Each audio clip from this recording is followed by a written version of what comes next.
मन चिंती ते वैरी न चिंती असं म्हणतात ते खरंच आहे। यावर्षी बोर्डाची परीक्षा आहे, नीट अभ्यास कर। माझ्या मित्राचा मुलगा बघ बोर्डात पहिला आला होता, तू निदान 90% तरी आण। असे कितीतरी वाक्य विद्यार्थी सारखीच ऐकत असतात आणि मग यातूनच भीती जन्माला येते। परीक्षा त्यांना आपली शत्रू वाटायला लागते, मुलं अस्वस्थ होतात।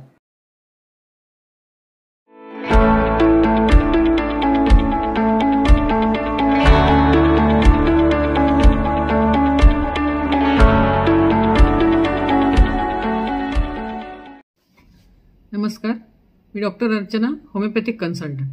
सुरुवात ऐकून आपल्या लक्षात आलं असेलच की आजचा आपला विषय काय। अगदी बरोबर, मुलांमध्ये परीक्षेबद्दल असलेली भीती। परीक्षा म्हटलं की थोडं टेन्शन येणं साहजिकच आहे, कारण ती शेवटी परीक्षा असते। आपण वर्षभर तयारी करून नंतर परीक्षेला जातो, त्यामुळे थोडी धाकधूक वाटणे साहजिकच आहे। परंतु त्या भीतीचा मुलांच्या परफॉर्मन्सवर जर परिणाम होत असेल तर अशा वेळेस मानसिक संतुलन राखणाऱ्या होमिओपॅथीसारख्या औषधशास्त्राची आपण मदत घेणं गरजेचं आहे। काही मुलं परीक्षेचं मानसिक दडपण एवढं घेतात की त्यांना शारीरिक लक्षणं दिसू लागतात। उदाहरणार्थ, पेपर हातात यायच्या आधी त्यांचे हातपाय थरथर कापायला लागतात। काही मुलांना खूप थकवा जाणवतो, सारखी झोप येते, अभ्यास करायचा कंटाळा वाटतो। तसेच काही मुलांमध्ये डायरियासारखी लक्षणं दिसून येतात। पेपरला जायच्या वेळेवर त्यांना मोशनला जायची इच्छा होते। काही विद्यार्थी भीतीमुळे पेपर खूप घाईघाईत लिहितात, त्यामुळे त्यांच्या चुका खूप होतात, खाडाखोड होते, स्पेशली ते स्पेलिंग मिस्टेक खूप करतात। तसेच काही मुलांमध्ये डोकं दुखणे, मळमळ होणे, उलट्या होणे, खूप प्रचंड थकवा जाणवणे ही पण लक्षणे दिसून येतात।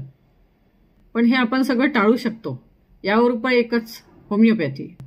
परंतु ही औषधं जी आहेत ती होमिओपॅथिक डॉक्टरांच्या सल्ल्यानेच घ्यायला हवीत, कुठल्याही जाहिरातीला बळी पडू नये। साधारण परीक्षा चालू व्हायच्या 2 महिने आधी जर मुलांच्या मानसिकतेचा व्यवस्थित अभ्यास करून जर त्यांना औषधं चालू केली तर त्यांचा खूप चांगला गुण आपल्याला दिसून येतो।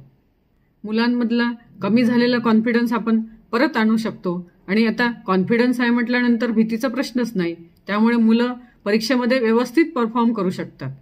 अशा प्रकारे फिअर ऑफ एक्झाम म्हणजेच एक्झामिनेशन फंक यासाठी होमिओपॅथी कशी उपयुक्त आहे हे आपल्या लक्षात आलं असेलच। आज आपण इथेच थांबूया, एक नवीन विषय घेऊन भेटूया पुढच्या व्हिडिओमध्ये। तोपर्यंत stay tune to Abhij homeopathy. Thank you.